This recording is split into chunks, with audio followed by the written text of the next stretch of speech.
Hello everyone, welcome once again on ASP Baba. तो आज से मैं एक स्पेशल सीरीज स्टार्ट करने वाला हूं, जिसमें से इंग्लिश का सारा chapter one by one video करके मैं डालूंगा और एक बहुत अच्छे तरीके से कॉन्सेप्ट के साथ, हर एक चीज़ का एग्जांपल के साथ मैं समझाऊंगा। ये मेरा खुद का नोट्स नहीं है, अमन सर का इंग्लिश वाला नोट्स है। अगर आपने ख़रीदा और आपको नहीं समझ आ रहा है तो उस बुक को सामने खोलकर इस वीडियो को देखोगे तो और अच्छे से समझ में आएगा। और अगर आपके पास बुक नहीं है तो फिर भी आप इस वीडियो को देखो, आपको बहुत अच्छे से समझ में आएगा। और अगर आपको इसका पीडीएफ चाहिए तो आप हमारे टेलीग्राम चैनल को ज्वाइन कर लो, वहाँ पे पीडीएफ मिल जाएगा। सो स्टार्ट करते हैं हम लोग। एकदम बेसिक से स्टार्ट करेंगे। पार्ट्स ऑफ स्पीच आपने बचपन में ही पढ़ा होगा। इवन अभी के क्लास 2-3 के बच्चे इस चीज़ को जानते हैं कि पार्ट्स ऑफ स्पीच कितना होता है। और हम लोग यहाँ पे वन बाय वन हर चीज़ को एक्सप्लेन करेंगे। पार्ट्स ऑफ स्पीच टोटल 8 होते हैं, जो आपको ऑलरेडी पता है। तो शुरू से स्टार्ट करते हैं। लेट्स, नाउन क्या होता है, ठीक है। तो नाउन के बारे में सबको पता है कि a noun is the name of person, place, things और आइडियाज़। नाउन क्या होता है? अब देखो, नाउन क्या होता है, तो नाउन को पूरा एक्सप्लेन नहीं करना है इस वीडियो में हमको कि पार्ट्स ऑफ नाउन क्या होता है, ठीक है। लेकिन हाँ, जो भी बेसिक जानकारी है, क्योंकि इस फर्स्ट चैप्टर का आप नाम देख भी रहे हो, बेसिक्स है, तो इसमें ये होगा ना कि इंग्लिश का बेसिक्स का आइडिया आपको लग जाएगा। तो नाउन जैसे है, तो नाउन क्या होता है? Noun is the name of person, place, things और आइडिया। मतलब किसी भी इंसान के नाम को, किसी भी प्लेस के नाम को, किसी भी चीज़ के नाम को, किसी भी आइडिया के नाम को हम लोग नाउन कहते हैं। Act as subject, I object, ठीक है। जैसे देखो, एग्जाम्पल यहाँ पे लिया, मोहन बाउट अ बुक। अब जैसे आप लोग पढ़ते हो, कोई भी सेंटेंस को पढ़ते हो, तो उस सेंटेंस में ये ढूंढने का कोशिश करो। अगर आप पार्ट्स ऑफ स्पीच बहुत अच्छे तरीके से समझ गए हो, जान गए हो, तो आप उस चीज़ को ढूंढने का कोशिश करो कि इसमें कौन सा पार्ट्स ऑफ स्पीच है इस सेंटेंस में। जैसे यहाँ पे है मोहन बाउट अ बुक, तो मोहन क्या है, यहाँ पे सब्जेक्ट हो गया। और सब्जेक्ट प्रेडिकेट क्या होता है, आप लोगों को पता है तो ठीक, नहीं तो कमेंट करना, मैं उस पर भी वीडियो बना दूंगा तो क्लियर हो जाएगा, ठीक है। अब देखो, जैसे मोहन, वैसे मैं इस वीडियो में हर एक चीज़ समझा दूंगा आगे। मोहन बाउट अ बुक, तो यहाँ पे मोहन क्या हो गया, नाउन हो गया। भर्ब हो गया बाउट, ठीक है। और कौन सा भर्ब है ये, तो ये भर्ब 3 है, ठीक है। ये बाउट क्या है, ये बाउट भर्ब 3 है, ठीक है, भर्ब 3 है। चलो यहाँ पे अब देखते हैं आगे। उसके बाद है अ आर्टिकल है। आर्टिकल आपने पढ़ा होगा, ए एन द। और आर्टिकल भी 2 टाइप का होता है, एक डेफिनिट होता है, एक इनडेफिनिट होता है। और ये बुक क्या है, ऑब्जेक्ट। और बुक भी क्या है, चीज़ है ना, थिंग्स है ना, तो वो ऑब्जेक्ट है। तो सब्जेक्ट ऑब्जेक्ट जिनको नहीं पता है, कमेंट सेक्शन में कमेंट करना, 5-10 मिनट का वीडियो डालूंगा, वो भी क्लियर हो जाएगा। तो यहाँ पे एक चीज़ क्लियर हो गया। भर्व के बारे में थोड़ा मैं आपको बता दूं इसके एक्सप्लेनेशन से पहले कि भर्व क्या होता है। तो भर्व हर सेंटेंस को ना पूरा करता है। आप भर्व को बैकबोन भी कह सकते हो, क्योंकि खुद से तुम कोई भी सेंटेंस को बनाओ, without verb we can't imagine any sentence, ठीक है। तो ये हो गया आपका। बाकी नाउन क्या है, तो नाउन आपका पता ही चल गया, आपको बताए ऊपर में। उसके बाद टाइप्स ऑफ नाउन आप लोग कमेंट सेक्शन में ज़रूर कमेंट करना, ठीक है। और यहाँ पे मोहन कौन सा नाउन है उस टाइप को बताना, ठीक है। और बुक कौन सा नाउन है वो बताना, ठीक है। अब एक्सप्लेनेशन की बात करें तो इस सेंटेंस में मोहन जो है नाउन है, क्योंकि यह एक पर्सन का नाम है, ठीक है। और बुक भी नाउन है, क्योंकि यह एक थिंग का नाम है। समझ में आया? आई होप कि ये चीज़ आपको समझ में आ गया होगा, ओके। अब देखो, उसके बाद क्या है आपका, प्रोनाउन है, ठीक है। अब pronoun is a word used in place of noun. अब नाउन तो आपको क्लियर हो गया होगा, ठीक है।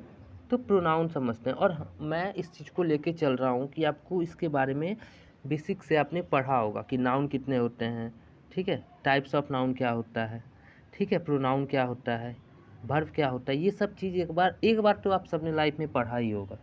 तो जितना भी इम्पोर्टेंट चीज़ है इसमें मैं सारा एक्सप्लेन कर दूंगा। उसके बाद भी अगर कोई भी चीज़ में आपको प्रॉब्लम हो तो आप कमेंट सेक्शन में कमेंट करना, मैं उन टॉपिक पे वीडियो बना दूंगा। तो जैसे प्रोनाउन है, pronoun is a word used in place of noun. Noun के जगह पे जो वर्ड आ जाए उसको प्रोनाउन कहते हैं। जैसे ही बाउट अ बुक, तो यहाँ पे सब्जेक्ट हो गया ही, बाउट हो गया वर्ब, और यहाँ पे आर्टिकल है। अच्छा, उस वक्त मैंने बोला डेफिनिट और इनडेफिनिट आर्टिकल। तो डेफिनिट आर्टिकल क्या होता है, द होता है, और इनडेफिनिट आर्टिकल ए और एन होता है। तो ए का मीनिंग क्या होता है ये भी ज़रा बताना। और बुक ऑब्जेक्ट हो गया। एक्सप्लेनेशन देखोगे तो इस सेंटेंस में ही एक प्रोनाउन है क्योंकि यह एक नाउन की जगह है, और बुक एक नाउन है जो कि एक थिंग का नाम है। बाउट जो है एक्शन को रिप्रेजेंट कर रहा है, और इसके 1 2 3 फॉर्म भी होते हैं, इसलिए यह एक वर्ब है। मैंने अभी ऊपर बताया आपको वर्ब 3 है, ठीक है। अब बाउट का वर्ब 1 क्या है आप लोग कमेंट सेक्शन में ज़रूर कमेंट कीजिएगा। उसके बाद आता है वर्ब। वर्ब क्या होता है, ये वर्ब एक्सप्रेस एक्शन और बीइंग। वर्ब क्या होता है, वो एक्सप्रेस करता है, ठीक है, एक्शन, ठीक है, या फिर ऐसे भी हम लोग कह सकते हैं कि डूइंग वर्ड, ठीक है, कुछ भी काम कर रहे हैं तो वो वर्ब ही है। कुछ भी करो, आप सो जाओ, खा लो। वैसे हिंदी में हमने एक बार पढ़ा था कि कोई वर्ड है ना उसमें अगर ना आ जाए तो वो वर्ब है। जैसे खाना, पीना, सोना, नहाना, पढ़ना, दौड़ना, ठीक है, खेलना। तो इस तरीके से भी आप समझ सकते हो। जैसे है Rahul, Rahul stall a ring.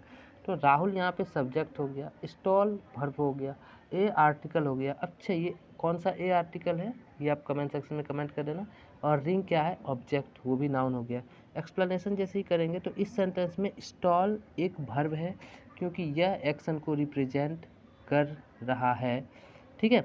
और इसके 1 2 3 फॉर्म भी होते हैं। राहुल एक नाउन है क्योंकि यह एक नेम ऑफ पर्सन है। रिंग एक ऑब्जेक्ट है क्योंकि यह एक नाउन और वर्ब का इफेक्ट इसी पर है। ऑब्जेक्ट हमेशा नाउन प्रोनाउन ही बनते हैं, ठीक है।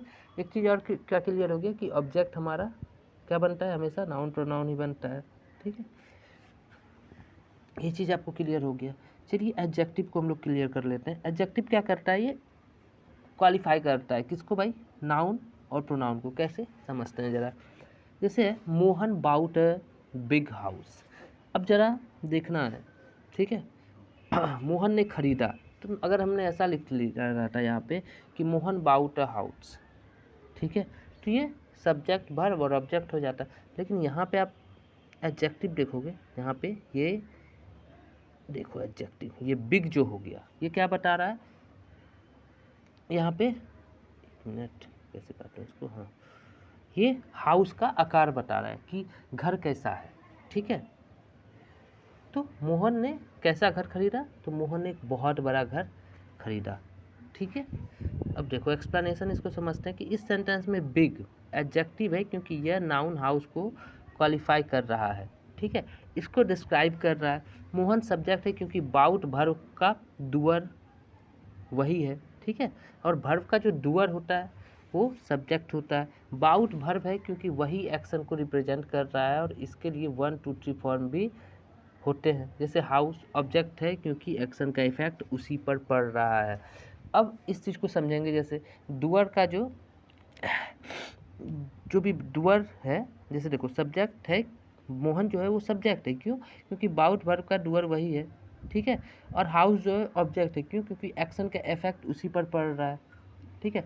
कैसा है, हाउस कैसा है, तो हाउस बिग है। आई होप यहाँ तक समझ में आ गया होगा। उसके बाद क्या है, एडवर्ब है। An adverb qualifies a verb, an adjective और अनदर एडवर्ब। जैसे रोहन वॉक स्लोली, रोहन जो है बहुत स्लो चलता है, तो रोहन सब्जेक्ट हो गया, वॉक्स वर्ब हो गया, स्लोली एडवर्ब हो गया। ये क्या कर रहा है, एडवर्ब जैसे वहाँ पे हमने क्या पढ़ा था एडजेक्टिव में, कभी कभी एडजेक्टिव और एडवर्ब में क्या होता है ना कि एडजेक्टिव और एडवर्ब जो होता है वो कन्फ्यूजन क्रिएट करता है। तो जैसे कि यहाँ पे हो गया एडवर्ब, तो एडवर्ब क्या होता है, adverb qualifies a verb, an adjective और अनदर एडवर्ब, जैसे रोहन वॉक्स स्लोली, तो रोहन सब्जेक्ट हो गया, वॉक्स हमारा वर्ब हो गया, एंड स्लोली जो है वो एडवर्ब हो गया। ठीक है, तो कैसा चल रहा है, ठीक है, वो किसको क्वालिफाई कर रहा है, वर्ब को करेगा, एडजेक्टिव को करेगा और अनदर एडवर्ब को करेगा। तो यहाँ पे वर्ब को कर रहा है, ठीक है, वॉक्स स्लोली। अब देखो जैसे एक्सप्लेनेशन, इस सेंटेंस में स्लोली एक एडवर्ब है क्योंकि वो वर्ब वॉक को क्वालिफाई या डिस्क्राइब कर रहा है। जैसे रोहन सब्जेक्ट है क्योंकि एक्शन वर्ब वॉक का डूअर वही है। समझ में आया? फिर से समझा देता हूँ, नोट बाद में करेंगे जब। अच्छा चलो नोट पहले देख लेते हैं। जब एक्शन या वर्ब का ट्रांसफ़र होगा तब ऑब्जेक्ट आएगा सेंटेंस में। जब एक्शन या वर्ब का ट्रांसफ़र होगा तब ऑब्जेक्ट आएगा सेंटेंस में। अगर एक्शन ट्रांसफ़र नहीं होगा तो ऑब्जेक्ट नहीं आएगा। अगर एक्शन ट्रांसफ़र नहीं होगा तो ऑब्जेक्ट नहीं आएगा। ठीक है, अब जैसे देखो इस सेंटेंस में स्लोली एक एडवर्ब है क्योंकि वो वर्ब वाक को क्वालिफाई कर रहा है। अभी मैंने ऊपर बताया कि वाक को क्वालिफाई कौन कर रहा है, स्लोली। अब रोहन वॉक्स, ठीक है, यहीं पे छोड़ देते, पर कैसे, यहाँ पे अगर क्विकली हो जाता तो क्विकली किसको क्वालिफाई कर रहा है, वॉक्स को ही। ठीक है, अब देखो रोहन सब्जेक्ट है क्योंकि एक्शन वर्ब वाक का डूअर वही है। उसके बाद कंजंक्शन। कंजंक्शन क्या होता है, जॉइन वर्ड फ्रेज और क्लाउज। कंजंक्शन जो है वर्ड्स को ज्वाइन करता है, फ्रेज को ज्वाइन करता है और क्लाउज को ज्वाइन करता है। जैसे Ram and Shyam are playing cricket. अब राम एंड श्याम, राम भी सब्जेक्ट है, श्याम भी सब्जेक्ट है, तो एंड क्या हो गया, एंड हो गया यहाँ पे कंजंक्शन। आर ये हेल्पिंग वर्ब है, प्लेइंग मैन वर्ब है और क्रिकेट जो है ये आपका नाउन है, ऑब्जेक्ट है। अब ये हेल्पिंग वर्ब और मैन वर्ब क्या होता है, अगर आपको पता नहीं है तो आप कमेंट सेक्शन में कमेंट करना, मैं इस पर भी 2-4-5 मिनट का वीडियो में समझा दूंगा। ठीक है, वैसे एक वर्ब वाला वीडियो लगभग 30 से 40 मिनट का मैंने डाला था इस चैनल पे, तो अगर आप सर्च करोगे ना तो वहाँ पे मिल जाएगा। तो वहाँ पे मैंने सारा चीज़ वर्ब के बारे में बताया है, हेल्पिंग वर्ब क्या होता है, मैन वर्ब क्या होता है, ऑक्सिलरी वर्ब क्या होता है, एंड आपका मॉडल क्या होता है। उसके बाद है प्रीपोजिशन। प्रीपोजिशन क्या होता है, रिलेट अ नाउन और pronoun with other words of the sentence. Preposition क्या करता है, रिलेट करता है नाउन को और प्रोनाउन को with other words of sentence. जैसे a preposition is a word placed before a noun or pronoun to form a phrase modifying another word in the sentence। Preposition एक ऐसा वर्ड होता है जिसको पहले रखा जाता है किसके, नाउन और प्रोनाउन के, किस लिए, बनाने के लिए, क्या, phrase modifying another word in the sentence. अब जैसे फंक्शन ऑफ प्रीपोजिशन, क्या क्या फंक्शन है जरा देखें। सेंटेंस में न्यू इन्फॉर्मेशन ऐड करने के लिए जोड़े जाने वाले नाउन या प्रोनाउन को कनेक्ट करना। तो इसका क्या होता है कि नया इन्फॉर्मेशन जब ऐड करते हैं तो उसके लिए जो जोड़े जाने वाले नया नाउन और प्रोनाउन होते हैं, नाउन और प्रोनाउन को कनेक्ट करना उनका काम रहता है। जैसे देखो example, I saw Rajesh in a park. अब देखना जरा, सब्जेक्ट क्या हो गया, आई, सॉ वर्ब हो गया, राजेश ऑब्जेक्ट हो गया, ठीक है, इन प्रीपोजिशन हो गया, ए आर्टिकल हो गया, पार्क नाउन हो गया। तो यहाँ पे इन्फॉर्मेशन कर रहा है ना, ऐसे डायरेक्ट बोलता है आई सॉ राजेश।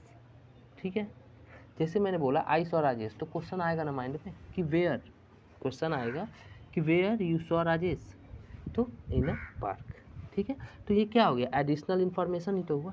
अब एक्सप्लेनेशन जैसे ही बात करें इसमें, तो इस सेंटेंस में इन एक प्रीपोजिशन है क्योंकि other words of sentence a park को नाउन राजेश से रिलेट करने का काम कर रहा है। इस सेंटेंस में क्या है, इन एक प्रीपोजिशन है, ठीक है, क्योंकि वही अदर वर्ड्स को सेंटेंस अ पार्क को नाउन राजेश से रिलेट करने का काम कर रहा है, एंड पार्क प्रीपोजिशन इनका ऑब्जेक्ट बनने का काम कर रहा है। ठीक है, पार्क जो है वो प्रीपोजिशन इनका ऑब्जेक्ट, यहाँ पे साफ देखो ना, आई, इस सेंटेंस में इन देखो, शुरू से समझो इस चीज़ को, I saw Rajesh in a park, यहाँ पे तो प्रीपोजिशन का ऑब्जेक्ट क्या है, यहाँ पे पार्क। समझ में आया? और राजेश क्या है, यहाँ पे किससे रिलेट कर रहा है, राजेश किससे रिलेट कर रहा है, जैसे I saw you in a park, कुछ भी बोल देते बट राजेश ही क्यों बोले, क्यों, because in other words of sentence a park को नाउन जो है राजेश से रिलेट करने का काम कर रहा है, इस वजह से। समझ में आया? चलो next, I bought a football yesterday. ये क्या बोल रहा है कि मैंने एक फुटबॉल खरीदा, कब खरीदा भाई, यस्टरडे। तो ये क्या है, फुटबॉल कॉमन नाउन है, ठीक है। Proper noun, common noun, material noun आपने पढ़ा ही होगा, ठीक है। एब्स्ट्रैक्ट नाउन, कलेक्टिव नाउन, ठीक है। अब देखो, according to sense of sentence, football यहाँ पर कॉमन नाउन बनेगा। I bought a football yesterday. उसके बाद elephant is my favourite animal. Elephant क्या हो गया, प्रॉपर नाउन हो गया। एक्सप्लेनेशन क्या है, इस सेंटेंस में एलिफेंट प्रॉपर नाउन है क्योंकि यहाँ पे स्पेसिफिक किया जा रहा है, ठीक है। अब डेफिनेशन में यहाँ पे proper noun, common noun, collective noun और एब्स्ट्रैक्ट और मटेरियल का नहीं बताने वाला, लेकिन मुझे लगेगा कि इंपॉर्टेंट है तो मैं एक्सप्लेन कर दूंगा, ठीक है। वैसे मैं सोच रहा हूँ छोटा छोटा वीडियो में क्लियर करूँ, but it will take time. Next, I saw an elephant yesterday, ये तो मैंने बता दिया। How to find error by using types of noun. यहाँ तक मैंने ऊपर जो बताया वहाँ तक बच्चों वाला सारा चीज़ था, बट अब अगर आप किसी भी कॉम्पिटिटिव एग्ज़ाम का प्रिपरेशन कर रहे हो, खास करके एसएससी फील्ड वाले जितने भी मेरे फ्रेंड्स हैं, उनके लिए यहाँ से इम्पोर्टेंट चीज़ें शुरू होती है कि how to find error by using types of noun. बहुत मुश्किल होता है, खैर देख लेते हैं। A slice of piece of, समझना ज़रा। Example, Mohan had eaten only one bread before he went to office, ठीक है। यहाँ ब्रेड एक मटेरियल नाउन है, समझना है। यहाँ पे जो ब्रेड है वो एक मटेरियल नाउन है जो कि अनकाउंटेबल कैटेगरी में आता है। ब्रेड मटेरियल नाउन है और अनकाउंटेबल कैटेगरी में आता है, इसलिए वन की जगह a slice of, a piece of होगा, यानी कि वन यहाँ पे नहीं होगा। अब जो ये वन देख रहे हो यहाँ पे, ये वन, थोड़ा इसको मैं नीचे कर लेता हूँ।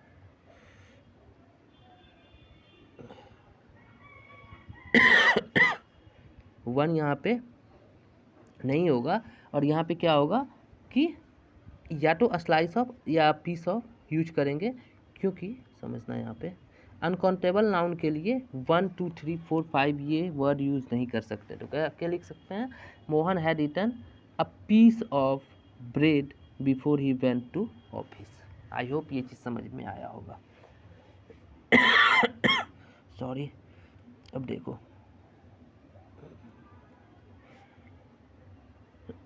अरे बाबा, नेक्स्ट एग्जाम्पल क्या है, despite several hardship he did not leave the path of an honesty. अच्छा, यहाँ पे ज़रा समझो, यहाँ पे क्या, ये एन क्या है, क्योंकि ऊपर मैंने बताया आपको आर्टिकल के बारे में भी था, डेफिनिट इंडेफिनिट, तो ये एन है, ठीक है। और थोड़ा कंफ्यूज हो सकते हो आप लोग यहाँ पे, कैसे होगे मैं बता देता हूँ।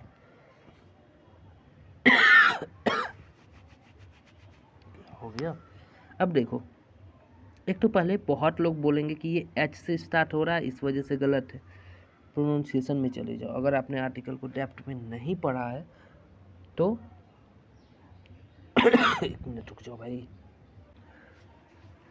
हाँ, तो यहाँ पे मैं क्या बोल रहा था कि एन ऑनेस्टी जो है, बहुत को ये लगेगा कि एच से शुरू हो रहा है शायद, इस वजह से गलत है, ठीक है। और जो पकड़ लिए होंगे एन ऑनेस्टी, प्रोनाउंसिएशन पे जाएंगे तो उनको लगेगा अच्छा ये तो सही है, लेकिन क्या चीज़ें हैं वो ज़रा समझते हैं। यहाँ एन नहीं आएगा, क्यों, क्योंकि ऑनेस्टी एब्स्ट्रैक्ट नाउन है। अब जिनको ये नहीं पता है कि एब्स्ट्रैक्ट नाउन क्या होता है, मटेरियल नाउन क्या होता है, उनके लिए तो प्रॉब्लम है भाई। और वैसे फ्रेंड्स जिनको नहीं पता है, आप कमेंट कर देना, मैं समझा दूंगा। शॉर्ट वीडियो में भी आप लोग देख सकोगे उसको, 1 मिनट वाले में क्लियर हो जाएगा। तो ऑनेस्टी एब्स्ट्रैक्ट नाउन है जो कि अनकाउंटेबल की कैटेगरी में आ जाएगा, ठीक है। इसके लिए 1 A N 2 5 etc का यूज नहीं करेंगे। तो despite several hardship he did not leave the path of honesty, ठीक है। तो